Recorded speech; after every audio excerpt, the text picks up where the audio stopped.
ओम गुरुर्ब्रह्मा गुरुर्विष्णु गुरुर्देवो महेश्वरा गुरु साक्षात परब्रह्म तस्मै श्री गुरुवे नमः। नमस्कार, स्वागत है आपका आचार्य वाणी में।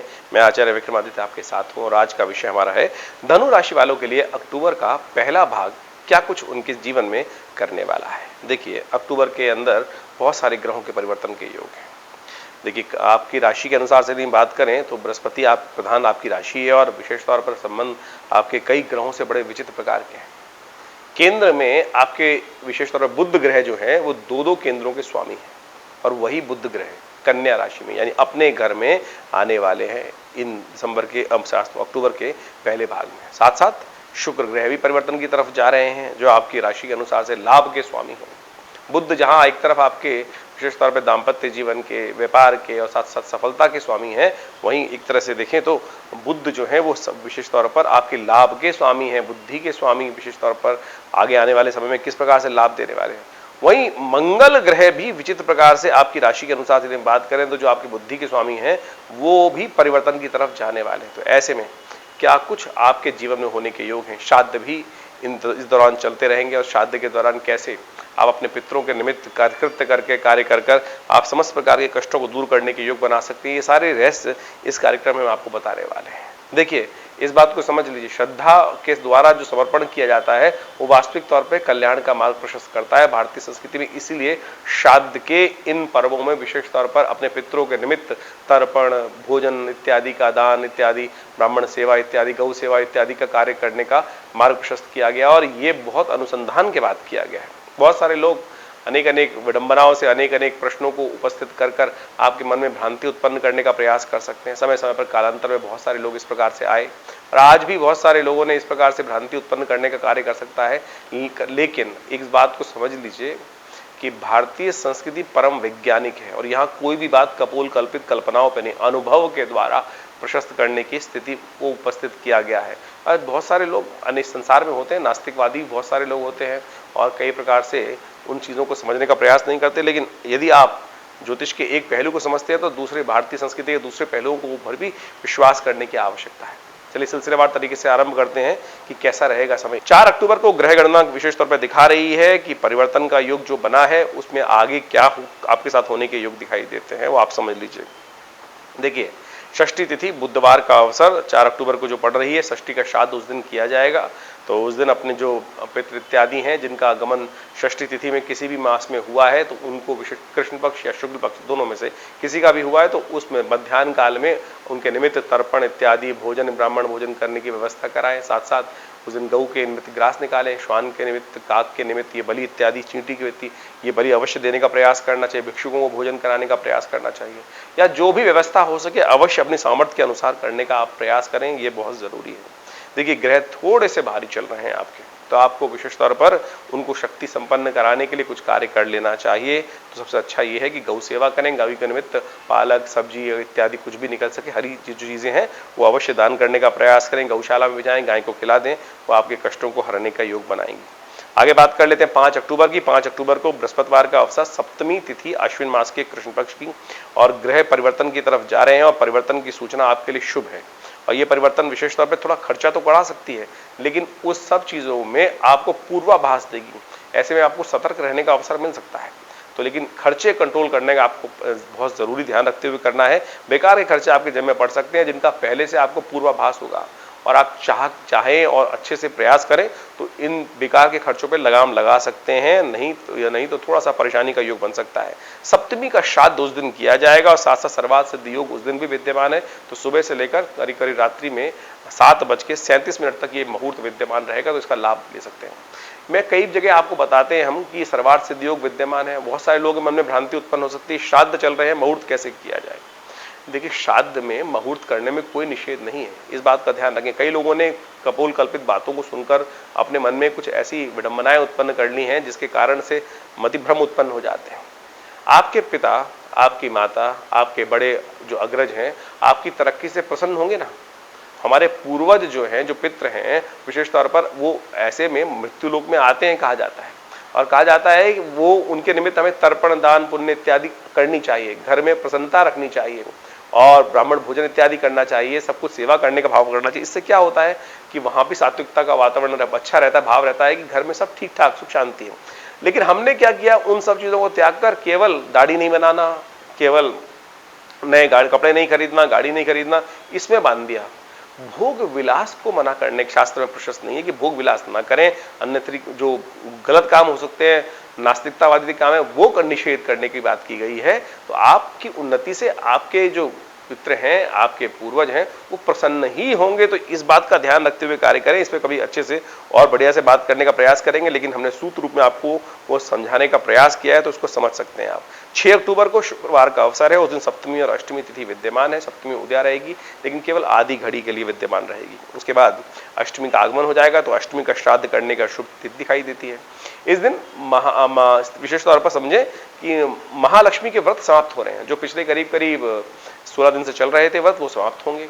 ऐसे में विशेष तौर पर हमने भी विवेकानंद योगाश्रम में बहुत बड़े यज्ञ की व्यवस्था कर रखी थी महालक्ष्मी की यज्ञ के लिए। जिन जिन के हमारे पास अनुष्ठान के लिए यंत्र की जो ऑर्डर्स आए हैं, उनको हम बहुत जल्दी उन यंत्रों को सिद्ध कर कर भेजने का प्रयास कर रहे हैं। आप चिंता न करें, बहुत सारे लोगों ने अपने नाम गोत्र से सुंदर यज्ञ की व्यवस्था करी, और उसमें जो सिद्ध करे हुए यंत्र हैं वो अवश्य बहुत जल्दी आपको भेज दिए जाएंगे।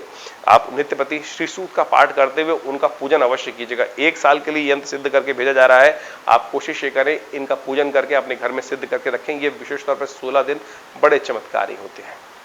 महालक्ष्मी के व्रत करने का जो विधान शास्त्र में बताया गया है, हमने वैदिक विधि के अनुसार से महालक्ष्मी के स्तोत्र श्री सूक्त के द्वारा जप करके यज्ञ करके उनको सिद्ध किया जाता है, और इन्हीं दौरान खास तौर पे व्यवस्था बनती है। तो ये बड़े सुंदर तिथि हैं, इसका आप लाभ लेने का अवश्य प्रयास करना चाहिए। ग्रह गणना आपके लिए अनुकूल बनी हुई है, लेकिन थोड़े खर्चे थोड़े ज्यादा होने के योग दिखाई देते हैं। तो आपको थोड़ा सावधान होकर काम करने की जरूरत है। थोड़ा सावधान रहेंगे तो बहुत अच्छे से आपके ग्रहों की स्थिति अच्छे। थोड़ा सा ऐसा योग बन रहा है कि थोड़ा सा आलस आपको परेशान कर सकता है, ऐसे में ध्यान रखें। थोड़ा सा अपने आप को प्रोवोक करने का प्रयास करें। मंगल वैसे ही अस्त हो गया है, शनि महाराज जाकर पराक्रम भाव में बैठे हैं, और खास तौर पर योग बना रहे हैं कि थोड़ा सा आप कार्य करने में, इनिशिएट लेने में थोड़ी कुताही बरत रहे हैं। तो देखिए, जागिए, उठिए, चलिए, तब समस्त प्रकार के उपयोग रास्ते बनने के योग बन जाएंगे। माँ कालाष्टमी है, भगवान शंकर का पूजन करें, उनका आशीर्वाद लें, कल्याण होगा। बात कर लेते हैं 7 अक्टूबर की। 7 अक्टूबर को शनिवार का अवसर है। अष्टमी तिथि उदया तिथि के रूप तौर पर विद्यमान है, और ग्रहों का योगायोग विशेष तौर पर दिखा रहा है कि आधा दिन आपके लिए अच्छा है और आधा दिन आपके लिए थोड़ा भारी रहेगा। कोशिश ये करें सुबह सुबह अच्छे से इंपॉर्टेंट काम को निपटाने का आप प्रयास करें, जल्दी जल्दी काम करने का प्रयास करें, क्योंकि शाम को चंद्रमा जब परिवर्तित होगा तो थोड़ा स्लो हो जाएगा, कार्यों में थोड़ा स्लोनेस लाने के योग बना सकता है। नवमी का श्राद्ध इस दिन किया जाएगा, शनिवार का अवसर है, तो कोशिश ये करें हनुमान जी के मंदिर में जाकर उनके निमित्त एक पीपल के पत्तों की माला उन्हें अर्पित कर दें, एक दिया उनके समक्ष जला दें। उस कृपा से शनि भी आपके अनुकूल होंगे, शनि भी शक्ति संपन्न हो जाएंगे। इस वक्त वक्री भी हैं और आपके पराक्रम भाव में बैठे हैं, तो ये उपाय करके आप लाभ ले सकते हैं। 8 अक्टूबर को ग्रह गणना विशेष तौर पर दिखा रही है कि रविवार का अवसर, नवमी तिथि आश्विन मास के शुक्ल पक्ष कृष्ण पक्ष की चल रही है। दशमी का श्राद्ध इस दिन किया जाएगा। सुबह से सर्वार्थ सिद्ध योग विद्यमान है, वो बहुत अच्छा बन रहा है। थोड़ा ध्यान रखते हुए कार्य करने की जरूरत है। कोई बंधन आपको परेशान कर सकता है, लोग आपको किसी न किसी कार्य में फंसाने का प्रयास कर सकते हैं, तो ऐसे में बहुत सोच समझकर कार्य करने की जरूरत है। लोगों की मीठी मीठी बातों पे ना आए, आगे बढ़ने का प्रयास करिएगा, लेकिन इस बात पे नहीं कि कोई आपका नाजायज फायदा उठा ले, इसका ध्यान रखते हुए कार्य करने की जरूरत है। उपाय के तौर पर देखिए, सबसे अच्छा उपाय ये है कि सुबह सुबह भगवान सूर्य का दर्शन करें, रविवार का अवसर है, उनको अर्घ दें। उनके आशीर्वाद से आपके कष्ट कटेंगे और उनके तेज से जो विशेष तौर पर ग्रहों का प्रभाव, जो अशुभ प्रभाव है, वो निष्क्रिय होगा। 9 अक्टूबर को ग्रह गणना विशेष तौर पर बड़ी शुभ दिखाई दे रही है, और उस दिन सोमवार का अवसर है। दशमी तिथि विद्यमान है, और सिंह में सुबह सुबह 5:44 पर चंद्रमा प्रवेश कर रहे हैं, और ये भाग्य जगाने का प्रयास कर रहे हैं। गज केसरी योग विद्यमान, शुक्र के साथ चंद्रमा का गोचर में योग, ये आपके लिए बड़ा अनुकूल दिखाई देता है। धर्मप्रत आप होंगे, धर्म में आपकी आस्था जागेगी। एकादशी का श्राद्ध उस दिन किया जाएगा, लेकिन एक बात का ध्यान रखिएगा, दोपहर को करीब 12:36 तक भद्रा है, तो ऐसे में नए कार्य, नए प्रोजेक्ट्स को 12:36 से पहले लेना कष्टकारी हो सकता है। उसके बाद लेने का प्रयास कीजिएगा, वो आपके लिए अच्छा रहेगा। 10 अक्टूबर को ग्रह गणना विशेष तौर पर दिखा रही है कि इस दिन श्राद्ध तो चल रहे हैं, लेकिन श्राद्ध इस दिन करने का नियम शास्त्र में नहीं है, क्योंकि इस दिन एकादशी का श्राद्ध एक दिन पहले हो चुका है 9 तारीख को, और इस दिन इंदिरा एकादशी के रूप में इस तिथि को जाना जाता है। मंगलवार का अवसर, एकादशी का समय, तो ये जो तिथि है, ऐसे पितृ तर्पण अवश्य करें। समस्त पितरों के निमित्त। ये नहीं कि जो एकादशी का गमन उनका हुआ है वो तो आपने एक दिन पहले श्राद्ध कर लिया, लेकिन समस्त पितरों के निमित्त जो जो आपको याद है, जिनके नहीं है उनके निमित्त भी अपने समस्त गोत्र के ध्यान करते हुए तर्पयन्ताम तस्मै सुधा तस्मै सुधा तस्मै सुधा, या स्त्री है तो विशेष पुरुष है तो तस्मै सुधा, ये तस्मै सुधा तस्मै सुधा, हाथ में जल लेकर थोड़ा लोटा लेकर तिल डाल लीजिए और उनको विशेष तौर पे कराएं, या कोई श्रेष्ठ ब्राह्मण जी को बुलाकर, उन पंडित जी को बुलाकर उनके द्वारा पूरी तरह से व्यवस्था करें, उनको भोजन कराएं, उससे पहले तर्पण करें और गायत्री का यज्ञ करें, तो वो बहुत अच्छा हो सकता है। हमने विवेकानंद योगाश्रम में इन श्राद्धों को देखते हुए सुंदर तरह से व्यवस्था करी है कि पूरे जो लोग वैसे तो अपने घर में या तीर्थ में जाके तर्पण इत्यादि समस्त श्राद्ध कर्म करना चाहिए, लेकिन यदि आप नहीं कर पा रहे हैं घर में किसी कारण से, तो विवेकानंद योगाश्रम में आप फोन कर जो नंबर स्क्रीन पर चल रहे हैं उन पर समस्त व्यवस्थाएं जान सकते हैं और अपने पितरों के निमित्त श्राद्ध कर्म इत्यादि, गायत्री का यज्ञ इत्यादि, पितृ गायत्री का यज्ञ इत्यादि, ब्राह्मण भोजन इत्यादि का लाभ की सेवाओं का लाभ ले सकते हैं। हमारा आश्रम दिल्ली में विवेकानंद योगाश्रम है। दिल्ली में बहुत बड़ा संस्थान है, पिछले करीब 70 सालों से कार्य कर रहा है। 1960 के दशक से यह आश्रम बना हुआ है। हमारे पिता आचार्य श्री केशवदेव जी महाराज के सानिध्य में यह आश्रम स्टैब्लिश हुआ और यहाँ बहुत सारे समाज की सेवा के कार्य किए जाते हैं, बहुत सारे सेवा भाव रखे जाते हैं।